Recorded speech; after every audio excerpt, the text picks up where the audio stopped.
Hello everyone, tonight we are diving headfirst into the warm, glittering waters of the Nile. Though I should warn you, the Nile has crocodiles, so maybe don't dive too enthusiastically. Our story begins not in the grand marble halls of Rome, or in the chaos of battle, but on the deck of a gilded river barge, where the scent of lotus blossoms mingled with the faint tang of fish and the quiet whisper of plotting. Cleopatra Septimo Pilopatorius, the one who would one day make Rome itself hold its breath, was making her way back toward Alexandria. She was not returning as a triumphant queen, at least not yet, but as a woman with plans sharp enough to cut through the thickest papyrus scroll. So before you get comfortable, take a moment to like the video and subscribe, but only if you really like what I do here. And if you feel like sharing, drop a comment telling me your current location and what time it is where you are. I read them all, and sometimes imagine how Cleopatra might have ruled your town if she were in charge. Now, turn off the lights, maybe turn on the fan for some soft background music, and let's get started tonight. The Nile in late summer was a road of gold. The water shimmered under the sun like molten metal, and the air carried the kind of heavy warmth that made you both drowsy and suspicious because you knew something was about to happen. Cleopatra's barge glided past reed beds where herons picked lazily at fish, past villages where farmers paused in their work to watch, whispering to each other. She sat at the prow, her dark hair bound with gold threads, her gaze fixed not on the scenery but on the invisible threads of power stretching between herself, her brother, and the city she had been forced to leave. Her exile had been swift and humiliating. Ptolemy XIII, her younger brother, officially Cruella, unofficially the kind of teenager who thought wearing a crown meant he could ignore the adults, had seized the throne outright. Cleopatra had fled, regrouping in the desert, biding her time like a cat pretending to nap while its tail twitched. Now, the time for pretending was over. The truth was, Egypt in 48 BCE was not exactly a stable place. The Ptolemaic dynasty was more like a very expensive vase that had been glued together one too many times. Every crack was filled with grudges, political deals, and enough family drama to make modern soap operas look tame. Cleopatra's plan to reclaim her throne involved more than just returning to Alexandria. It required finding someone with enough military muscle to scare her brother's advisors. Then that meant Rome. Enter Julius Caesar. He had just won a civil war of his own, defeating Pompey, who by sheer bad luck had fled to Egypt only to be murdered on arrival by Ptolemy XIII's court. This was meant to impress Caesar. Spoiler, it did not. If anything, it gave him the kind of cold Roman glare that could turn wine into vinegar. Still, his presence in Alexandria presented an opportunity Cleopatra could not ignore. But first, she had to get into the palace without getting arrested or worse. Alexandria was crawling with her brother's men, and the political climate was as volatile as a jar of fermented fish left in the sun. Cleopatra spent the voyage crafting the kind of plan that, if it failed, would be remembered in history as, "That time the queen tried something ridiculous and got caught." Life on the barge was deceptively peaceful. Servants moved silently, carrying trays of figs, dates, and honeyed bread. The air was rich with the scent of frankincense, masking the less glamorous smell of the river itself. Musicians plucked at lutes, their melodies curling like smoke into the hot afternoon. Cleopatra kept to herself, speaking in hushed tones with her most trusted advisor, Apollodorus, the Sicilian, a man with a sharp mind, and according to rumor, a sharp dagger hidden somewhere in his robes. From time to time she would glance toward the riverbank and watch the farmers at work. It wasn't just idle observation.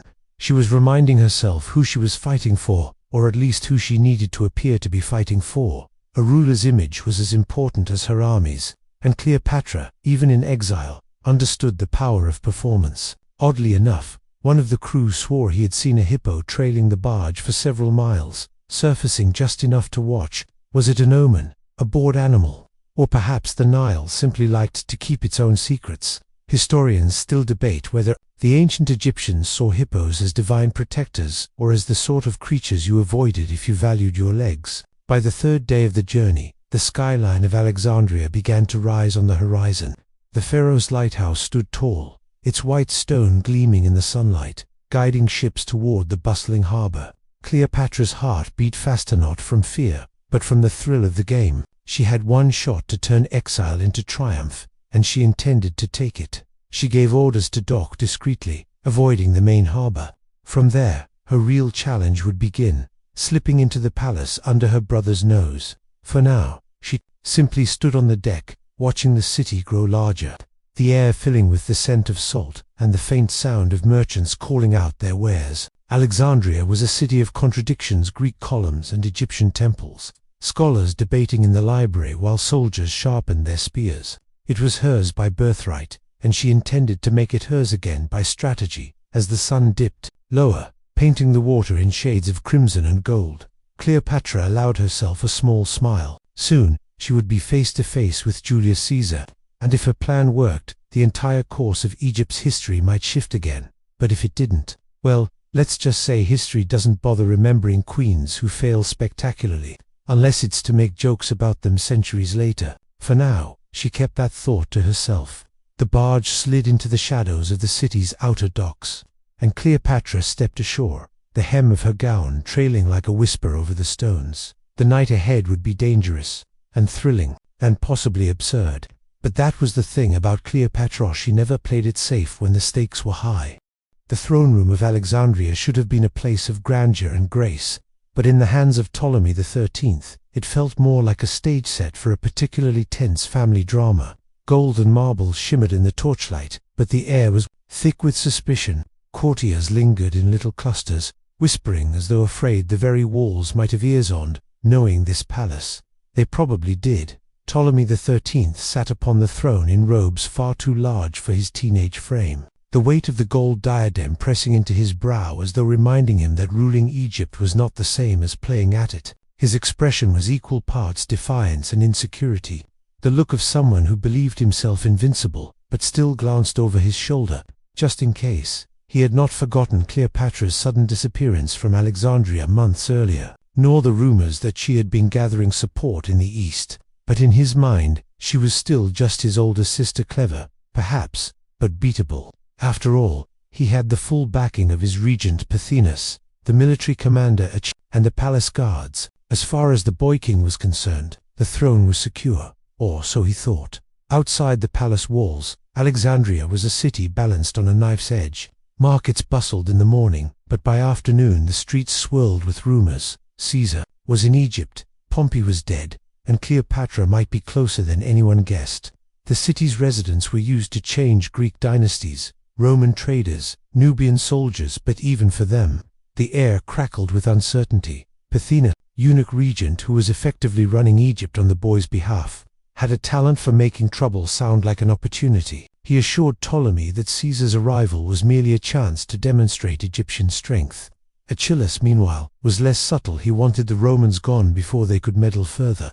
Both men underestimated Caesar's stubborn streak, and completely dismissed the possibility that Cleopatra could turn the Roman general into her ally.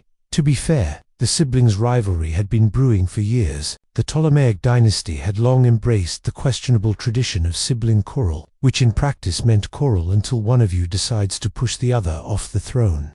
Cleopatra's coronation alongside her brother was more of a polite formality than a lasting political partnership. When disagreements over policy arose, she took the radical approach of trying to govern responsibly, while Ptolemy preferred to be flattered by courtiers and distracted by lavish feasts. One particular story, possibly apocryphal, but irresistible, that Cleopatra once tried to introduce tax reforms to stabilize Egypt's finances.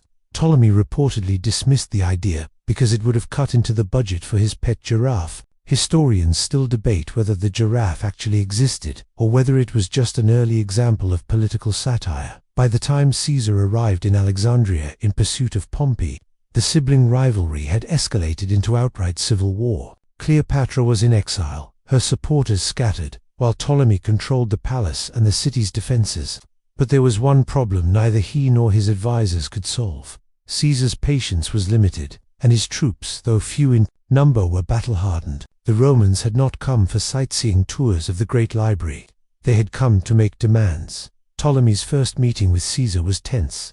The boy king entered the audience hall with a retinue of armed guards, as if daring the Roman to object. Caesar, unimpressed, greeted him with the kind of polite chill that suggested he was already calculating the most efficient way to remove obstacles. The general demanded that both Ptolemy and Cleopatra lay down arms and honor their father's will, which had named them quarrelers. The suggestion did not sit well with Pothinus, who leaned close to whisper counsel in the boy's ear. Ptolemy, emboldened, announced that Cleopatra was unfit to rule and that Caesar had no right to interfere in Egypt's internal affairs. It was a bold statement to make to a man who had just conquered the Roman world, but youth is often accompanied by a blissful ignorance of personal danger. Meanwhile, Cleopatra's allies within the city were already at work. Disguised messengers slipped through side streets, carrying word that their queen was near. Some bribed guards, others spread misleading rumors about her location. A few even planted stories that she had abandoned Egypt entirely and was living in luxury abroad, a lie designed to make Ptolemy drop his guard. The tension inside the palace grew with each passing day. Courtiers avoided taking sides too openly, but their glances gave them away. Servants exchanged gossip in the corridors, speculating about whether Cleopatra would dare return to the capital, and if so, how she would manage it without being cut down at the gates. One evening, as Ptolemy dined in the grand hall beneath frescoes of victorious pharaohs, a distant commotion echoed from the outer courtyard. He paused, frowning, but the noise faded. It was nothing, just another quarrel among the gods, or perhaps the first faint sound of history rearranging itself. What Ptolemy did not yet know was that Cleopatra was already closer than he imagined, and that her entrance into the palace would be unlike anything Egypt or Rome had seen before. But that, as they say, is tomorrow's problem. For now, the boy king leaned back in his chair, sipping spiced wine, blissfully unaware that his sister was about to make him the unwitting star of a very dramatic story. When the Roman fleet first appeared on the glittering horizon of Alexandria's harbor, it might have been mistaken for a merchant convoy. The ships were sleek but unadorned, their prows cutting through the turquoise water without fanfare. Yet, those who knew war recognized the subtle menace in the way they moved, measured, deliberate, as if they were less interested in impressing the city and more interested in taking it if the mood struck. Julius Caesar was not a man who traveled without purpose. His arrival in Egypt in 48 BCE was, at least officially, about chasing down Pompey the Great, his rival in Rome's civil war. What he found instead was a political mess so tangled it made Roman Senate squabbles look like friendly debates over lunch. Ptolemy XIII's court was smugly confident that presenting Caesar with Pompey's severed head would earn his gratitude. In reality, it earned them a long, cold silence and a look from Caesar that suggested he was calculating just how much trouble it would take to replace Egypt's rulers entirely. Alexandria greeted him with the curiosity it reserved for all foreigners of significance. Merchants hoped the Romans would spend money. Scholars wondered whether Caesar might be persuaded to visit the great library. Street performers, Ebed-ad-Uptabli, began adding jokes about Roman armor to their routines, most of them unflattering. One particularly bold juggler was said to have performed while wearing a crude laurel crown, calling himself Caesar's cousin and charging double for applause. For Caesar, the city was a puzzle. He had only a modest contingent of troops, enough to storm the palace outright, but he carried the weight of Rome's authority like a shield. He also had a personal code: never ignore an opportunity, no matter how messy. Egypt was wealthy, strategically placed, and if you ignored the minor detail of being ruled by feuding siblings ripe for influence. His first days in Alexandria were spent assessing the terrain, both political and literal.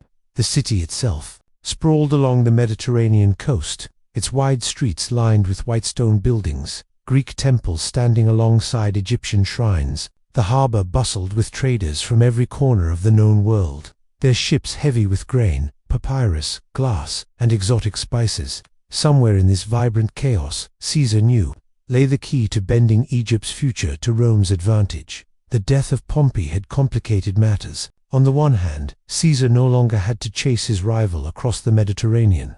On the other hand, Pompey's murder, ordered by Ptolemy XIII's advisors, was an insult to Roman dignity. Caesar was the sort of man who could turn a personal insult into an official pretext for political maneuvering. In private, he informed his officers that Egypt's internal conflict now concerned Rome directly. Rumors reached him quickly. Cleopatra was in exile but gathering strength, and Ptolemy was young, impulsive, and surrounded by advisors whose loyalty was to themselves first. Caesar recognized an opening. If he could mediate between the siblings while naturally ensuring the outcome benefited him, He could secure Egypt's loyalty without expending the kind of resources a full-scale invasion would require. One odd note in those early days came from a Roman scout who returned from the harbor market, claiming he'd seen an elderly woman selling amulets guaranteed to protect the wearer from both snakes and political betrayal. The scout bought two. Caesar, when told, supposedly smirked and said he preferred to rely on his sword, though later one of his aides swore he kept the amulet in his private quarters. Historians still debate whether this is true or just one of those anecdotes people tell to humanize famous men. As Caesar settled into temporary quarters near the royal district, he began sending quiet invitations to both Ptolemy and Cleopatra, requesting they appear before him to settle their dispute.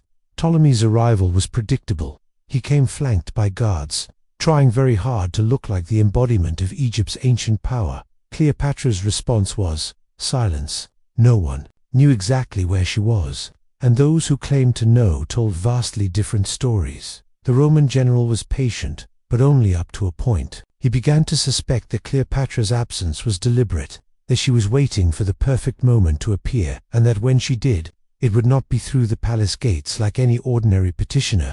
That suspicion was correct, though even Caesar couldn't have guessed how dramatically she planned to enter. In the meantime, he played the diplomat. He listened to Ptolemy's grievances with a face so neutral it could have been carved from marble. He met with Alexandrian officials and made polite noises about respecting Egypt's sovereignty, while quietly noting the positions of the palace guards and the weak points in the city's defenses. Caesar had fought in Gaul, in Greece, in Asia Minor.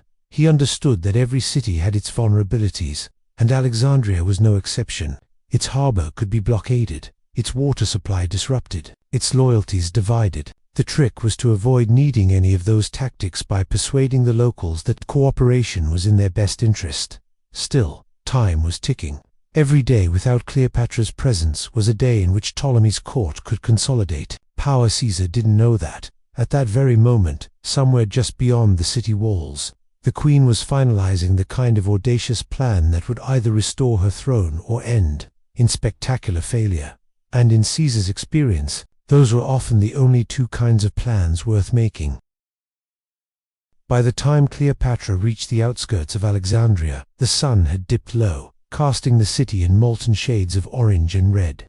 The streets were alive with evening bustle, market stalls closing up, lanterns being lit, and the air rich with the smell of roasting fish and honey cakes. Somewhere within those glowing walls, her younger brother sat smugly on the throne, thinking her far away. She intended to prove him spectacularly wrong. Her problem was not getting into Alexandria. She had already managed that with a mixture of disguises and bribes, but getting into the palace without being recognized or skewered. Ptolemy's guards were numerous, heavily armed, and about as subtle as a hippo in a pottery shop.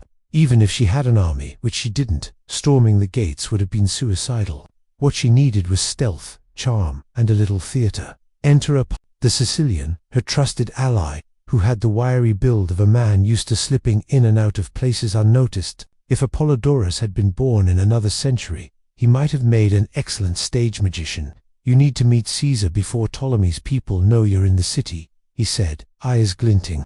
"And you need to do it in a way he will never forget." The plan, according to legend, was as simple as it was outrageous. Cleopatra would be smuggled into the royal palace, rolled up in a catwell, technically a kind of linen sack used for storing expensive textiles. Apollodorus would present it as a gift to Caesar. Once inside, the bundle would be unrolled, revealing not a fine piece of cloth, but a queen. It was the kind of stunt that could become either a masterstroke of diplomacy or a historical footnote, titled, "The Day the Queen Got Stuck in the Rug." They waited until nightfall. The moon hung low and pale over the city, as Apollodorus guided a small boat to the palace's private dock. Cleopatra climbed inside the tightly wrapped bundle, tucking her limbs as close as possible. "If you drop me in the harbor," she murmured, "I will haunt you for the rest of your days." Apollodorus chuckled. "If I drop you, you won't have to bother haunting anyone." The palace guards, familiar with the comings and goings of valuable cargo, barely glanced at the delivery. Apollodorus carried the bundle through echoing corridors, past marble statues of long-dead pharaohs, and into the audience chamber, where Caesar was waiting. The Roman general looked up from the scroll he was reading as the gift was placed before him. What happened next has been told in countless ways, some poetic, some scandalous, some just plain exaggerated. The most common version claims that Apollodorus unrolled the linen, and Cleopatra emerged like a vision from a dream, tall, poised, eyes gleaming with both intelligence and mischief. She greeted Caesar not with a bow but with a slow, deliberate smile that said, "I am not here to beg, I am here to negotiate." Caesar, to his credit, did not look shocked, though one can imagine his mind running through every possible explanation for why a young queen had just appeared from inside a delivery sack. Instead, he invited her to sit, and asked, in that famously calm voice, what she wanted. Cleopatra laid out her case with clarity. Her brother's advisors had usurped power, the kingdom was on the brink of ruin, and Egypt's prosperity could serve Rome better under her rule than under Ptolemy's. She did not plead, she persuaded. She spoke of trade routes, grain shipments, and alliances that could enrich both nations, and, crucially, she hinted that her personal loyalty to Caesar could be just as valuable as any political treaty. Whether that hint was deliberate or simply the natural confidence of someone who understood the power of presence, we'll never know. Historians still debate the exact nature of their first conversation, though most agree that it was a turning point for both of them. In one oft-repeated anecdote, Cleopatra supposedly made a joke about how rolling herself up in linen was far more comfortable than sitting through most diplomatic dinners. Caesar reportedly laughed, a rare enough occurrence that even his aides noticed. Humor, after all, is often the shortest road between strangers. By the time their meeting ended, Caesar had agreed to mediate between the siblings, but on his terms. Cleopatra would be restored as coroner, and Ptolemy would be compelled to honor their father's will. Of course, Caesar was not acting purely out of goodwill. A grateful Egyptian queen was a valuable ally for a Roman leader with enemies back home. As Cleopatra left the audience chamber that night, the corridors seemed to echo with possibility. She had gambled everything on one audacious act, and, for now at least, had won. But outside the palace, the city's factions were already whispering.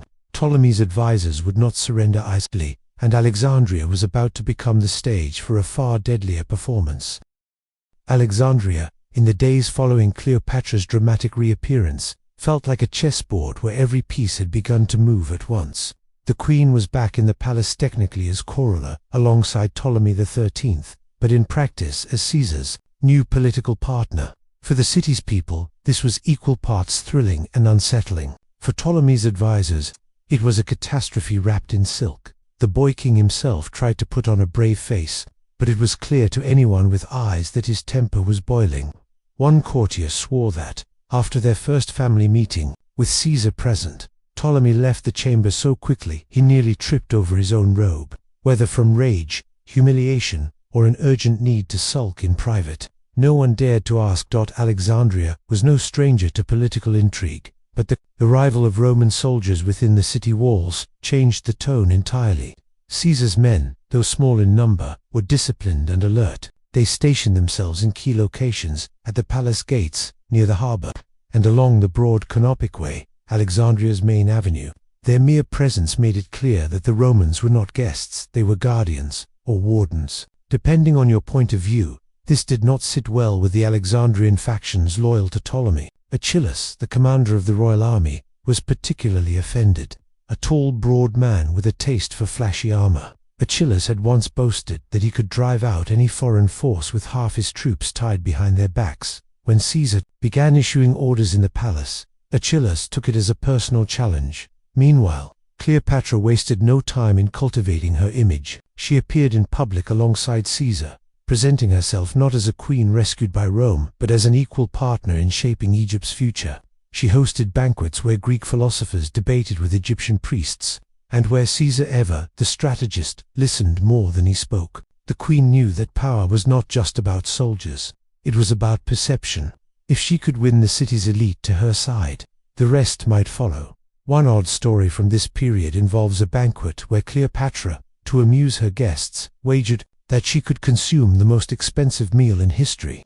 According to legend, she dissolved one of her priceless pearl earrings in vinegar and drank it. Historians still debate whether the chemistry even works that way, but it was the kind of tale that, true or not, stuck in people's minds. and it sent a clear message. This was a queen who could afford to be extravagant and who understood the value of spectacle. Tensions, however, were rising. Word reached the palace that Achilles was rallying troops outside the city, and that Pothinus the regent was in secret communication with him.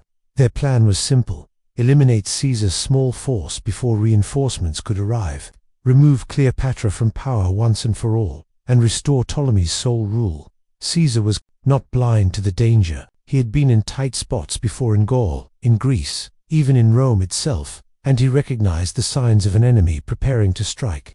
But he also knew that panicking would play into his opponent's hands. Instead, he increased patrols, fortified his position in the palace, and began making quiet arrangements for supplies to be brought in by sea. Still, the city was growing restless. Street fights broke out between pro-Cleopatra and pro-Ptolemy factions, and rumors spread like wildfire that Caesar planned to crown himself pharaoh, that Cleopatra had bewitched him with magic, that Rome would soon annex Egypt entirely. One particularly inventive rumor claimed that Caesar's soldiers were secretly mapping the city in preparation for turning it into a giant Roman Bathhouse. Through it all, Cleopatra remained composed. She spent her mornings in council with Caesar, her afternoons in the palace gardens with envoys, and her evenings at feasts designed to keep her allies close. She understood that, in a crisis, every gesture mattered: how she dressed, how she spoke, even how she smiled at the right moment. But even the most skillful diplomacy could not stop the inevitable. One night, as the city lay under a heavy, humid stillness, a messenger slipped into Caesar's chambers with urgent news. Achilles' forces had entered Alexandria. The palace would soon be surrounded. In that instant, the game changed. The palace was no longer just a seat of power. It was a fortress under siege. And as Cleopatra and Caesar exchanged a glance, both understood that the coming days would decide not just the fate of the throne, but the fate of Egypt itself. Dawn in Alexandria usually brought the soft sounds of merchants setting up their stalls, fishermen calling across the harbor, and the faint hum of a city waking to its routines. But on this particular morning, the air was thick with something else entirely: shouts, the clanging of steel, and the acrid scent of smoke drifting in from the great harbor. Achilles had made his move. Under cover of darkness, his forces had poured into the city, seizing control of key streets and cutting off the palace from the surrounding districts. The plan was as old as warfare itself: surround your enemy, starve them of supplies, and wait until desperation made them surrender. Unfortunately for Achilles, Julius Caesar was not the sort of man to wait quietly behind walls. The first clash came at the palace gates, where Roman legionaries held their ground against wave after wave of Egyptian soldiers, shields locked, pillar at the ready. They fought with the grim efficiency of men who had seen worse in Gaul. Cleopatra watched from an upper balcony, her hands tightening on the railing. This was no staged political drama. This was real, and the stakes were nothing less than her survival. Caesar moved quickly to secure the palace's link to the sea. He knew that as long as they held the great harbor, supplies and reinforcements could reach them.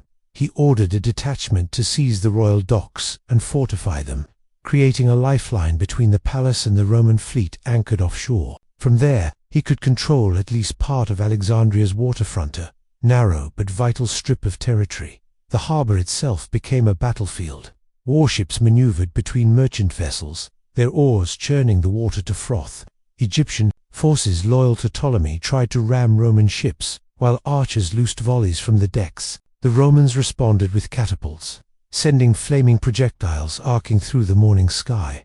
One particularly strange moment occurred when a merchant galley, caught in the middle of the fight, began blasting music from a troupe of traveling performers it had been carrying. The sounds of flutes and drums mingled absurdly with the clash of swords. A Roman soldier later swore the rhythm actually helped him fight in perfect time. Historians still debate whether this was a case of accidental morale boosting, or just one of those chaotic coincidences that war produces. Inside the city, the streets near the palace turned into a maze of barricades. Alexandria's famed limestone facades were soon pockmarked with the scars of battle. Civilians scrambled to gather food and water, unsure whether to flee or hunker down.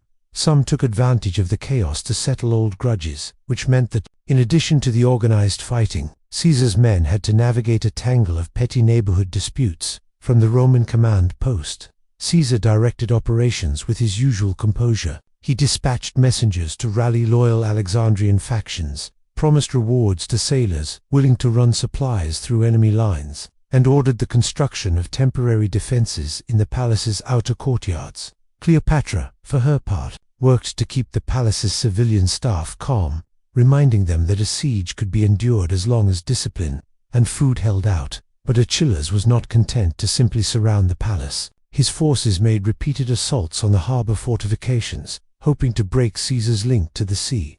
One fierce skirmish saw the Romans push back an attack with boiling water poured from the upper decks of a captured tower. It worked, one soldier noted dryly, though the smell of boiled fish lingered for days. As the siege wore on, Alexandria became a city divided. One half bustled under Ptolemy's banners, the other under the shadow of Roman standards. Each side sent out spies, spread rumors, and tried to sway the undecided.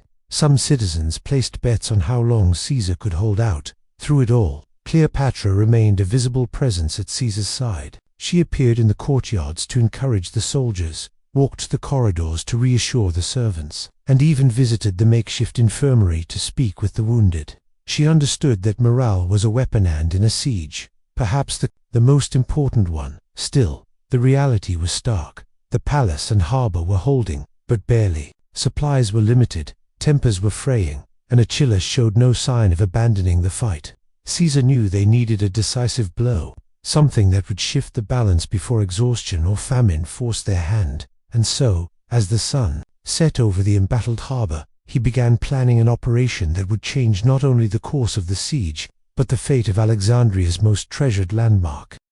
The plan Caesar devised was as daring as it was dangerous. Seize control of Pharos Island and its famous lighthouse, the Pharos of Alexandria. Standing over 100 meters tall, the lighthouse was not only one of the 7 wonders of the ancient world, but also the key to controlling the city's maritime approaches. Whoever held the lighthouse could direct or disrupt all traffic in and out of the harbor. From the palace balcony, Caesar and Cleopatra could see its towering silhouette across the water, bathed in the fading glow of evening.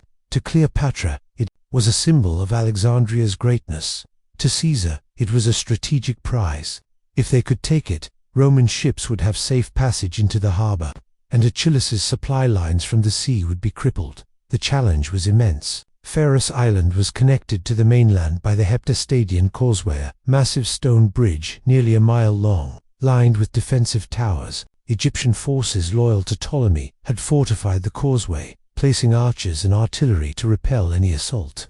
Storming it head-on would be suicide. Caesar chose instead to attack by sea. Under cover of night, he ordered several Roman warships, loaded with legionaries, archers, and siege engineers to make for the island. The plan was to land on the far side, away from the heaviest defenses, and then sweep inward toward the lighthouse. The operation began just before dawn. The sea was calm, the sky a pale wash of pink and gold. Roman rowers pulled in perfect silence, their oars dipping into the water with barely a splash. The soldiers, helmets tucked under their arms, whispered last-minute checks of weapons and gear. Above them, the first seagulls of morning circled lazily, oblivious to the war about to unfold. They made landfall quickly, but stealth lasted only moments. A lookout on the island spotted their approach, and soon alarm bells were ringing across Pharos. Egyptian defenders poured from the watchtowers, their shouts echoing across the harbor. Arrows began to rain down, some striking shields, others finding gaps in armor. The fighting on the narrow streets of the island was brutal. Roman legionaries, trained for open-field combat, had to adapt to the twisting alleys and sudden ambushes. They pushed forward methodically, shield by shield, forcing the defenders back toward the lighthouse. Every few meters, the sound of steel on steel rang out, mingled with the sharp crack of wood as doors and barricades gave way. By midday, the Romans reached the base of the lighthouse. Its massive stone walls loomed above them, the sunlight glinting off the polished marble at the summit. Defenders had barricaded themselves inside, using the high vantage to hurl down rocks and flaming pitch. Caesar's men responded with ladders and grappling hooks, clambering upward under a hail of missiles. The final assault came when a group of engineers managed to breach the main gate with a battering ram salvaged from a ship's mast. Once inside, the The fighting turned into a chaotic scramble up the spiral ramps that wound to the top. The narrow confines made it impossible for large groups to advance together, so the battle was fought in small, desperate bursts, 2 or 3 soldiers at a time, straining for every step. When the Romans finally burst onto the lighthouse's upper platform, the defenders surrendered. The Roman standard was raised over the Pharos, its crimson fabric snapping in the sea breeze. From the palace balcony, Cleopatra could see it fluttering in the distance, a bright signal that Caesar had succeeded. With the lighthouse secured, Roman ships could now dominate the harbor. Merchant vessels loyal to Ptolemy found themselves intercepted, their cargoes seized. Caesar used the lighthouse's beacons, not just for navigation, but as a signal system to coordinate with his fleet. However, the victory came at a cost. The fighting on Pharos had been fierce, and the causeway remained under enemy control. Achilles, furious at losing the lighthouse, redoubled his efforts on land. Siege engines pounded the palace walls, and supply lines remained precarious. Still, morale within the palace soared. Cleopatra praised the soldiers personally, offering gifts and feasts in their honor. Caesar, ever pragmatic, reminded them that the siege was far from over, but in private. He admitted to Cleopatra that the lighthouse had been the turning point they needed. The city, however, was about to learn that turning points in war are rarely final. Achilles was preparing a counterstrike, one so reckless that it would place both the palace and the harbor in grave danger. Achilles's counterstrike came sooner than Caesar expected. Under cover of darkness, the Egyptian general massed his forces along the Heptastadian causeway. His aim was audacious: retake the Pharos lighthouse and cut Caesar's fleet off from the harbor in a single decisive blow. The plan hinged on controlling both ends of the causeway. If the Egyptians could seize the island side, while simultaneously driving Roman forces back on the mainland, they could trap Caesar's men in a pincer, destroying the lighthouse garrison and regaining naval dominance. Before dawn, the Egyptians launched their attack. War cries echoed across the water as hundreds of soldiers advanced along the narrow causeway, shields interlocked, banners snapping in the pre-dawn wind. Behind them rolled siege engines, portable catapults, and large ballistae capable of hurling stones and flaming bolts onto Roman ships anchored nearby. From the lighthouse, Roman sentries spotted the movement and sounded the alarm. Caesar, who had been sleeping in his quarters at the palace, was roused instantly. Within moments, he was on the balcony, scanning the harbor through the early morning haze. He could see the glint of armor on the causeway and the dark silhouettes of ships maneuvering in the channel. Achilles wasn't just attacking by land, he was bringing the fight by sea as well. Caesar's orders were swift. Half the garrison at the lighthouse would hold their ground at all costs, while the rest boarded small craft to reinforce the mainland side of the causeway. He himself took command of the naval defense, leaping aboard a quinquereme and urging the rowers forward. The battle quickly became a chaotic swirl of sea and land combat. On the causeway, Roman and Egyptian soldiers clashed in a confined space barely wide enough for 2 chariots to pass. Shields locked and swords thrust in tight, bloody arcs. Spears jabbed from behind the front lines, while archers loosed arrows into the press of bodies. Every step forward was paid for in lives. At sea, the fighting was just as fierce. Egyptian ships attempted to ram the Roman vessels, their reinforced bronze prows splintering holes and sending men tumbling into the water. Roman marines countered by grappling enemy ships and swarming aboard, turning naval maneuvers into brutal deck-to-deck brawls. At one point, Achilles' forces managed to break through on the causeway, threatening to overwhelm the lighthouse garrison. Roman trumpets blared frantically, calling for reinforcements. Caesar, seeing the danger, steered his own ship directly into the melee, beaching it on the causeway's edge. He disembarked with a small guard and personally led the counterattack, rallying his men with shouts that carried above the din of battle. The fight for the lighthouse descended into desperation. Inside its massive base, the spiral ramps once again became killing grounds, just as they had during Caesar's assault days earlier. But this time, the Romans fought to hold rather than seize, bracing barricades at each landing and forcing the Egyptians to climb over their fallen. The turning point came when a sudden gust of wind shifted the naval battle in Caesar's favor. Roman ships, using the change in wind to their advantage, managed to ram and sink 2 of Achilles' largest war galleys. The The sight of burning ships drifting toward the causeway threw the Egyptians into confusion. Sensing their wavering resolve, Caesar ordered a full counter-offensive. His men surged forward along the causeway, driving the Egyptians back step by step. The retreat quickly turned into a rout, with many Egyptians leaping into the sea rather than face Roman steel. By midday, the causeway was littered with broken shields, shattered weapons, and the bodies of the fallen. The lighthouse remained in Roman hands, and the Egyptian fleet had been driven off, though at heavy cost. Hundreds of Romans lay dead or wounded, and many ships were badly damaged. Back in the palace, Cleopatra listened intently as Caesar recounted the events. She marveled at his personal bravery, but also noted the exhaustion in his voice. The siege was wearing on everyone, and food supplies were running dangerously low. Achilles had failed to take the lighthouse, but his determination was undiminished. The city still lay in turmoil, and the outcome of the war remained far from certain. Caesar knew the next phase would require more than just military might. It would demand political cunning to break the stalemate. Far to the west, however, events were unfolding that would soon change the balance of power in Alexandria. Reinforcements, both friend and foe, were on the move. News of the ongoing siege in Alexandria had spread far beyond Egypt's borders. In the eastern Mediterranean, the Roman commander Mithridates of Pergamon had received Caesar's urgent call for aid. Loyal to Caesar due to past alliances and political favors, Mithridates began assembling a relief force from Asia Minor. He gathered a mix of Roman veterans, allied contingents, and local mercenaries, an army cobbled together in haste but fierce in loyalty. Mithridates' route, however, was far from direct. To reach Alexandria, he would have to march through hostile territory, including the Levant coast, controlled by forces loyal to Achilles and the remnants of King Ptolemy's court. Every step toward Egypt risked ambush or blockade. Still, he pressed on, knowing that if Caesar fell, the balance of power in Rome would tilt dangerously against his allies. Meanwhile, in Alexandria, Caesar's situation remained tense. Though he had repelled Achilles' assault on the lighthouse, the city was still in Egyptian hands outside the narrow district he controlled. The palace complex, the Heptastadian causeway, and a few fortified positions along the harbor were all that remained under Roman control. Food shortages were becoming acute. The population within Caesar's lines swelled, not only with soldiers but with Alexandrian civilians who had thrown their lot in with him and Cleopatra.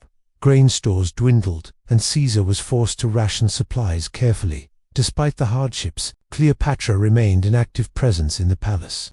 She attended strategy meetings, offering insight into the politics of her court and the moods of the Alexandrian populace. Her ability to interpret the undercurrents of Egyptian politics was invaluable, and Caesar listened more closely than some of his veteran officers expected. Achilles, for his part, did not relent. Denied the lighthouse, he turned to cutting off all remaining supply lines into Caesar's territory. His ships patrolled the harbor approaches, and his troops blocked roads leading inland. Skirmishes broke out almost daily, small but bloody encounters in the narrow streets or along the waterfront, where both sides vied for control of warehouses and piers. It was during one of these skirmishes that Caesar received intelligence that heartened him. Mithridates had crossed into Syria and was advancing south with several thousand men. The news carried both promise and peril. If Mithridates reached Egypt, he could lift the siege, but if Achilles learned of his approach, the Egyptian general would almost certainly send forces to intercept. Caesar acted quickly. He dispatched swift couriers in small boats along the coast to warn Mithridates of the danger and to guide him toward the eastern approaches to the Nile delta. These routes were less guarded but treacherous, winding through marshes and canals, where an unwary army could become lost or bogged down. As the weeks dragged on, the strain of the siege became more visible. Roman soldiers, once sharp and disciplined, showed signs of wear-and-shaven faces, patched armor, and the sluggish gait of men who fought and labored on minimal rations. Yet morale did not collapse. Caesar's presence on the front lines and his habit of sharing the same hardships as his men kept loyalty strong. Then came a dangerous twist. Achilles, perhaps aware that relief forces were coming, launched a sudden offensive against the palace district, under cover of a feigned withdrawal along the waterfront. His troops attacked from multiple directions at once, by land from the streets, and by sea from fast galleys aiming to breach the harbor defenses. The fighting was savage. In the narrow alleys, Roman and Egyptian soldiers battled hand to hand, with pillar and swords flashing in the dim light between the tall stone buildings. From the sea, enemy archers rained arrows on the quay, forcing Caesar's sailors to crouch behind stacked amphorae and cargo crates for cover. By midday, Caesar's lines were holding but stretched thin. That was when word arrived that Achilles had sent a large detachment eastward, likely to intercept Mithridates. This confirmed Caesar's fears. The decisive moment was approaching. Turning to Cleopatra, who had been observing from the safety of the palace's inner courtyard, Caesar remarked, "If Mithridates breaks through, Alexandria will fall to us. If he is stopped, we may all share the fate of Pompey." Cleopatra, without hesitation, replied, "Then we must ensure he is not stopped." Caesar began drafting a bold plan, not only to hold Alexandria, but to coordinate with Mithridates for a converging strike that could crush Achilles' army between them. But for the plan to work, Caesar would have to gamble everything on a risky maneuver, sending part of his already thin forces out of the city to link up with the relief army. The siege had become a race not just of armies, but of time. Mithridates' march into Egypt was anything but smooth. After crossing the Sinai Peninsula, his forces entered the eastern Nile Delta, a region crisscrossed by narrow waterways, reed-filled marshes, and small fortified towns loyal to Achilles. The terrain was ill-suited for a large army, forcing Mithridates to break his columns into smaller units to move along the raised dikes and causeways. In one of these delta towns, Pelusium, the local garrison barred the way. The fortress was an ancient stronghold guarding the gateway into Egypt from the east, and its walls had been recently reinforced. Rather than risk a prolonged siege, Mithridates used guile. He sent envoys to the garrison commander under a flag of truce, feigning negotiation while secretly sending a detachment to approach from the rear through a half-submerged canal. At dawn the next day, the canal force burst into the fortress, opening the gates for the main army. The fall of Pelusium gave Mithridates a clear path into the Nile Delta, but his advance was already known to Achilles. The Egyptian general dispatched a strong force to block him near the small town of Tanis. Here, the flat delta plain allowed for open battle, sharp contrast to the cramped streets of Alexandria. The clash at Tanis was brutal. Mithridates' troops, though fewer in number, fought with Roman discipline, their tight formations absorbing the initial Egyptian assault. Archers from Asia Minor rained arrows into the Egyptian flanks, while Mithridates' cavalry swept around to strike from the rear. By nightfall, the Egyptians broke and fled toward the river channels, abandoning supplies and war chariots. Back in Alexandria, Caesar received word of the victory from one of his couriers, who had slipped past the Egyptian blockade in a small fishing skiff. The news electrified the Roman camp. Caesar now had a chance to break the siege entirely, but only if he could link up with Mithridates before Achilles regrouped. Caesar convened his senior officers in the palace audience chamber, a grand hall with painted columns and a ceiling of gilded cedar. Cleopatra sat beside him, silent but attentive. A large map of the Nile Delta lay on the table, weighted down with bronze figurines representing armies. "We cannot simply wait here," Caesar began, his finger tracing a path along the eastern branch of the Nile. "Achilles will throw everything he has at Mithridates. If they crush him before we arrive, Alexandria is lost." One officer, Gaius Trebonius, voiced the risk. "If we send men out, the defenses here will be weakened. Achilles could storm the palace before we return." Caesar's answer was blunt. "If Mithridates falls, the palace will fall with him whether we are here or not." The plan was set. Caesar would lead a strike force out of Alexandria, moving swiftly along the canals and riverbanks to join Mithridates. A smaller garrison, under loyal centurions, would hold the palace district. Cleopatra, though urged to remain behind for her safety, insisted on accompanying Caesar. Her knowledge of the Nile's waterways and the loyalties of nearby villages could prove decisive.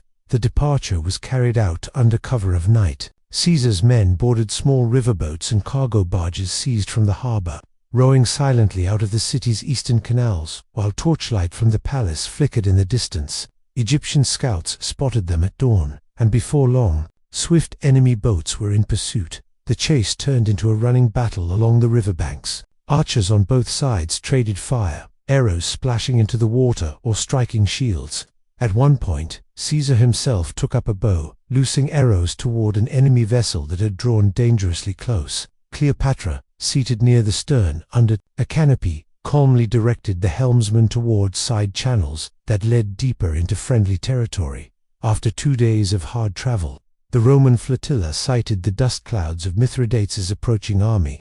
Cheers went up from both sides. As the two forces joined, the relief army had marched hard and fought harder, but their morale surged at the sight of Caesar's crimson cloak.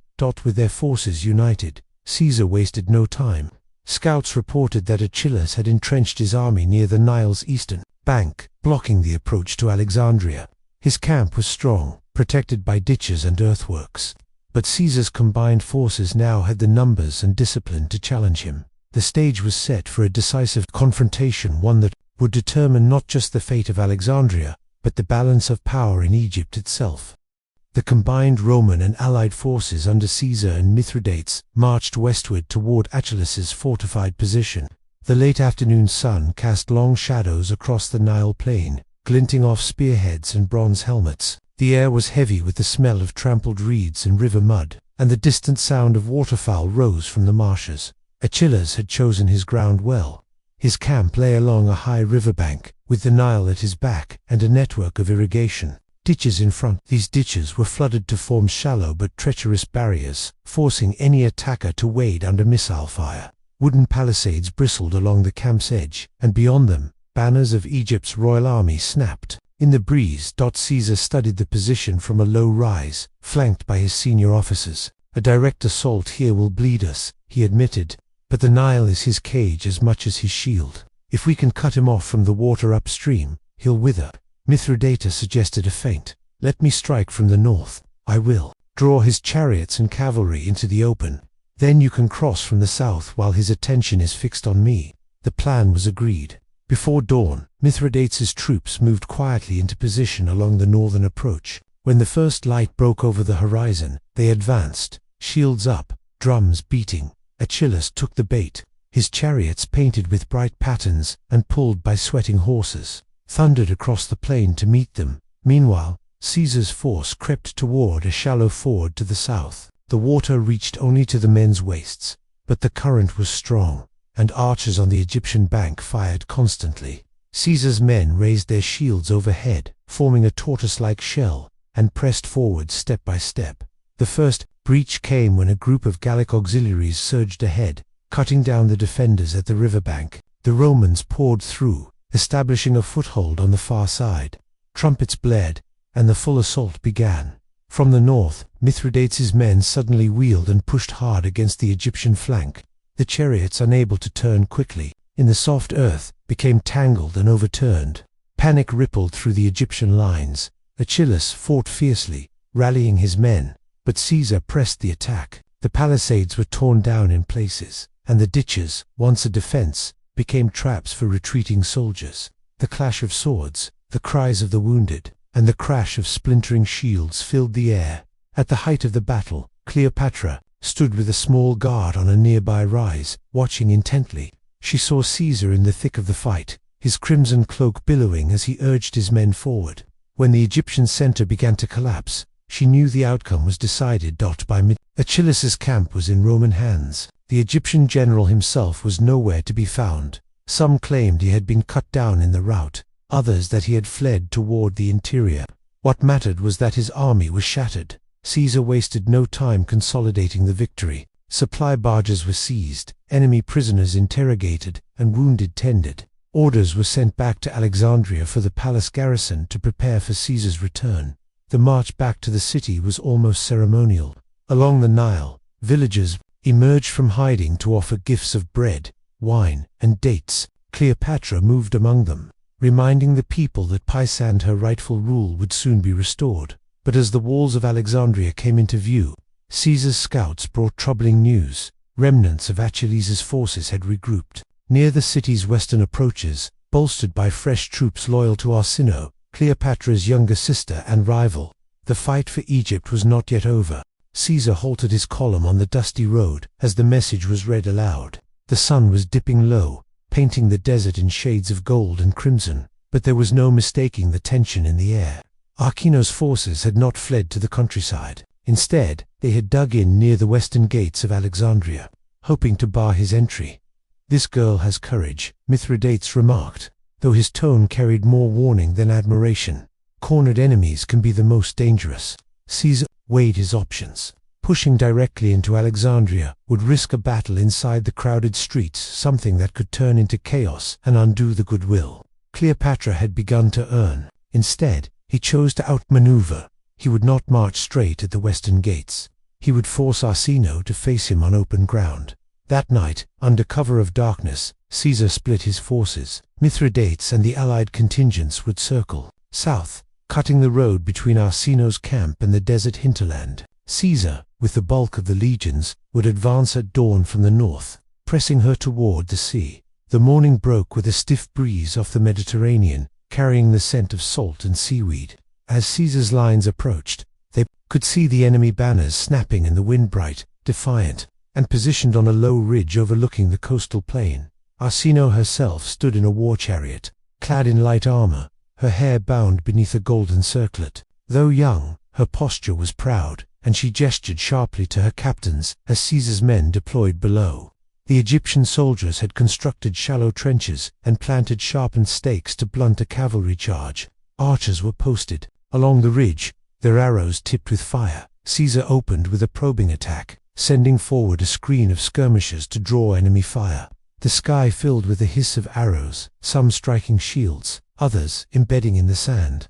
Then, a sudden horn blast signaled Mithridates' arrival on the enemy's flank. His troops surged over the dunes, cutting off Arsinoe's retreat. Realizing she was trapped, Arsinoe ordered her troops to concentrate on Caesar's position, hoping to break through before Mithridates closed the gap. Egyptian infantry, shields high, charged down the ridge, their war cries echoing. The impact was fierce. Shields slammed together, spears darted in and out, and the front lines locked in brutal combat. Caesar, in the thick of the fighting, urged his men to hold steady. "Push forward," he shouted, his voice carrying over the clash of metal. Slowly, the Roman line began to grind uphill, using discipline and formation to counter the Egyptians' ferocity. Then Mithridates' forces struck the rear. Panic rippled through Arsinoe's ranks as they found themselves pressed from both sides. Chariots attempted to break free toward the sea, but were mired in soft sand and quickly overwhelmed. Arsinoe fought to rally her guard, but the outcome was inevitable. Surrounded and outnumbered, her troops began to throw down their weapons. Some tried to swim out to fishing boats anchored offshore, only to be swept back by the waves. By midday, the ridge was in Roman hands. Caesar ordered Arsinoe captured alive. She was brought before him, her face pale but her chin lifted. "You will answer to Rome," he told her. Though in truth her fate would be decided in far-off corridors of power. Cleopatra arrived later that afternoon. Her arrival met with cheers from the soldiers and the people who had followed the army. Seeing her younger sister bound and surrounded by Roman guards, she said nothing at first. Only after a long pause did she turn to Caesar and nod. "Egypt will remember this day." With Arsinoe removed and her supporters scattered, Alexandria's gates were opened without further resistance. Caesar and Cleopatra entered the city in triumph, the streets lined with onlookers tossing flower petals. Yet even amid the celebrations, Caesar remained cautious. Egypt was won, but holding it would require as much skill as the fighting had. That night, as the city feasted, a messenger arrived from the harbor with urgent news. Roman supply ships had been sighted far to the east by a fleet flying the banners of Egypt's former allies. The sea, it seemed, had its own battles yet to be fought. The next morning, Caesar stood upon the eastern ramparts of Alexandria's harbor, the wind tugging at his crimson cloak. The waters beyond glittered under the sun, but far on the horizon, dark shapes moved. Warships, their sails taut with the breeze, cutting swiftly toward the city. Even at this distance, the enemy's intent was unmistakable. "These are no traders," said Gaius Oppius, narrowing his eyes. "They're making straight for the supply fleet." Caesar's jaw tightened. The grain and munitions on those ships were lifelines, not only for the Roman forces but for the city itself. If they were captured or destroyed, the victory over Arsinoe could be swiftly undermined. Without hesitation, Caesar summoned his naval commander, Tiberius Rufus. "Ready, every seaworthy vessel, we sail within the hour." If they think to cut us off, they will find the wolf has teeth. The harbor erupted into controlled chaos. Sailors hauled ropes, tightened rigging, and loaded ballista bolts aboard the triremes. Rowers slid into place, their oars dipping into the water in unison.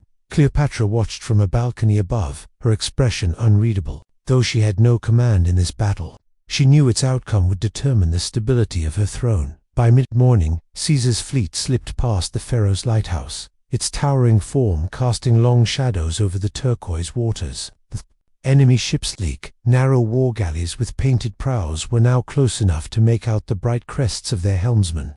These were seasoned sailors from the eastern Mediterranean, veterans of many coastal skirmishes. Caesar's plan was swift and unorthodox. Instead of forming a defensive screen around the supply ships, he ordered his fastest triremes to break ahead, forcing the enemy to react.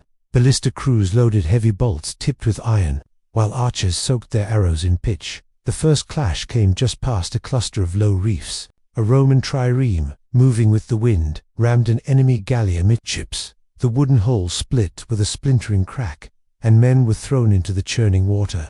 Archers loosed a volley that ignited the deck of another galley, sending black smoke curling into the sky. The sea quickly became a chaos of oars, shattered timbers, and shouting men. Enemy ships tried to outflank Caesar's line, but he anticipated the maneuver, signaling his reserve vessels to swing wide and strike from the side. One by one, the hostile galleys were forced back or sunk outright. Amid the din, Caesar's flagship closed on the largest enemy vessel, heavy quinquereme bristling with soldiers. Grappling hooks were thrown, and the ships slammed together. Roman legionaries surged across the gangplanks, shields locked, driving the defenders back toward their own mast. The fight was short and brutal. When it ended, the Queen banner was hauled down, and its commander taken prisoner. By midday, the surviving enemy vessels were in full retreat, their sails straining as they fled eastward. The supply convoy, though shaken, remained intact. The men on those merchant ships cheered wildly as Caesar's fleet escorted them into the safety of Alexandria's harbor. On shore, Cleopatra descended to greet him, her robes whipping in the breeze. "The city will not soon forget this," she said, her voice carrying a mix of relief and admiration. Caesar, still damp with seawater and smelling of salt and smoke, only gave a thin smile. "Wars are not won by battles alone. We must be ready for the next storm." That night, the lighthouse's great flame burned brighter than ever, a beacon of Roman strength. But beyond its light, somewhere in the restless dark, new enemies were already charting their course toward Egypt. The days after the naval victory brought a rare calm to Alexandria. Markets reopened, and the scent of baking bread drifted through the streets once more. Children played in narrow alleys, their laughter echoing between the whitewashed walls. Yet, beneath the surface, Caesar and his commanders knew the peace was fragile, like a thin glaze over still smoldering embers in the war council chamber. The atmosphere was tense. A scout had just returned from the desert roads leading east, his face lined with exhaustion and dust. He knelt before Caesar, his voice low but urgent. "General Archno's allies have rallied a new force. Thousands marched from the Nile delta toward Alexandria, led by her most loyal generals. They bring siege engines and war elephants." At the mention of elephants, murmurs filled the room.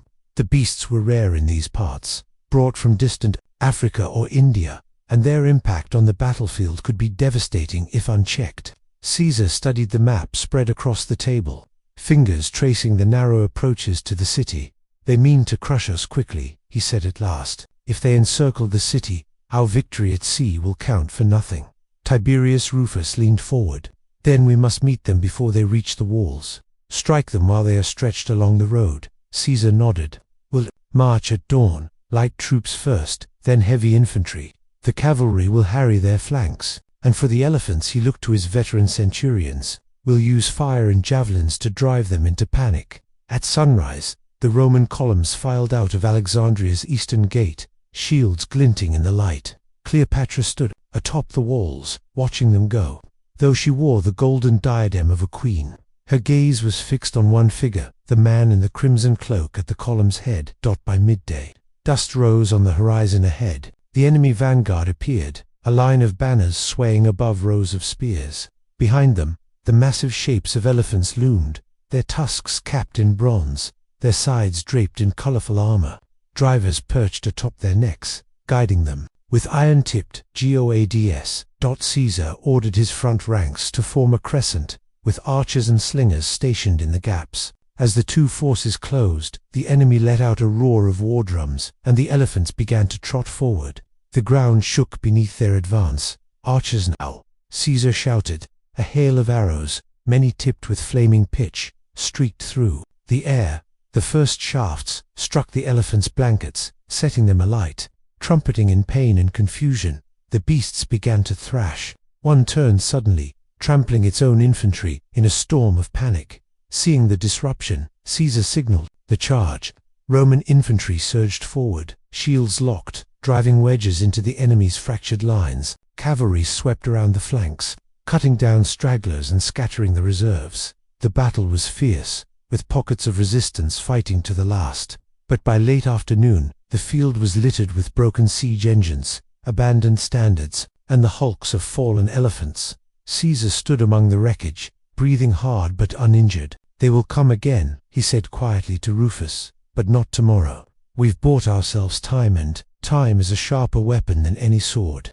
When the Romans returned to Alexandria that evening, the people lined the streets to cheer them. Cleopatra descended once more to meet Caesar, this time without words. She simply took his hand and held it for a moment, as the city roared its relief. Yet even in the glow of triumph, Caesar's eyes were distant, for beyond Egypt's borders news was already spreading, news that would draw him into storms far greater than those faced on the Nile.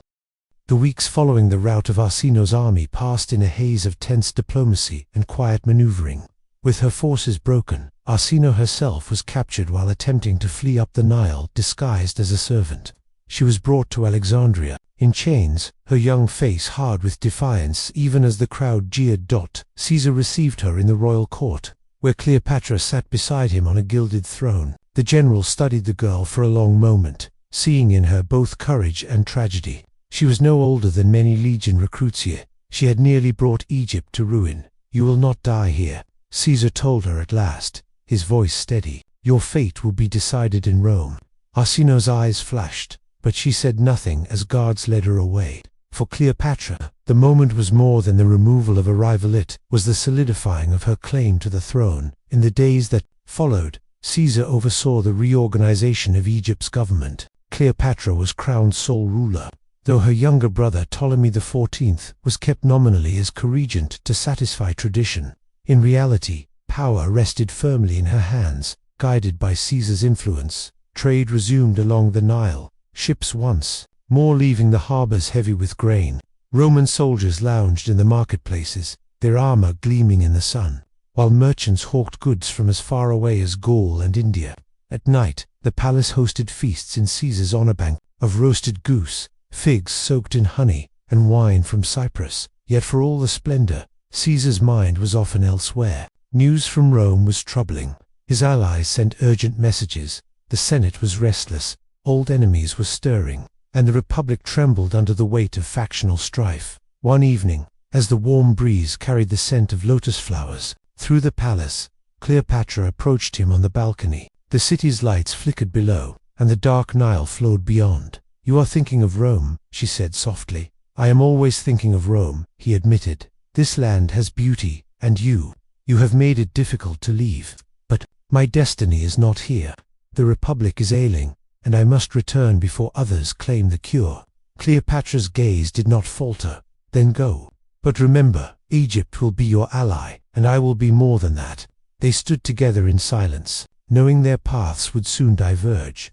Though not forever, by the first days of spring, Caesar's preparations were complete. The Roman fleet, repaired and replenished, awaited him in the harbor. Cleopatra came to see him off, wearing the golden vulture crown of the Pharaohs. At her side stood the boy king Ptolemy XIV, watching with uncertain eyes. As Caesar stepped aboard the flagship, the crowd along the quay erupted into cheers.